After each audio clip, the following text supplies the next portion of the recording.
राज ठाकरेंच्या सोबत येण्याने काँग्रेस नाखुश, काँग्रेसच्या नाराजीचं वृत्त राऊतांनी फेटाळलं।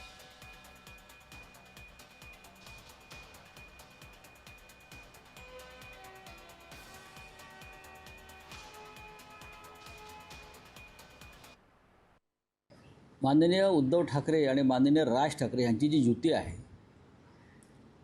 हा इंडिया ब्लॉकचा विषय नाही, हा स्थानिक स्वराज्य संस्थांचा विषय आहे आणि स्थानिक स्वराज्य संस्थांच्या निवडणुकांवरती राष्ट्रीय स्तरावर कधीच चर्चा होत नाही हे तुम्ही समजून घेतलं पाहिजे। या दोन प्रमुख बंधूंचा एकत्र येण्याचा जो निर्णय आहे तो माननीय राज आणि उद्धव साहेबांनी घेतलेला आहे आणि ते समर्थ आहेत असं त्यांनी सांगितलेलं आहे एखादा विषय पुढे नेण्यासाठी। पण अर्थात या विषयावर चर्चा होते कारण ही महाराष्ट्रातली एक मोठी घडामोड आहे राजकीयदृष्ट्या। तर त्या इंडिया आघाडीच्या बैठकीमध्ये प्रत्यक्ष या विषयावर चर्चा होते आणि मला असं वाटतं की दोन बंधू एकत्र येण्याबद्दल इंडिया आघाडीमध्ये कोणालाही आक्षेप नाही।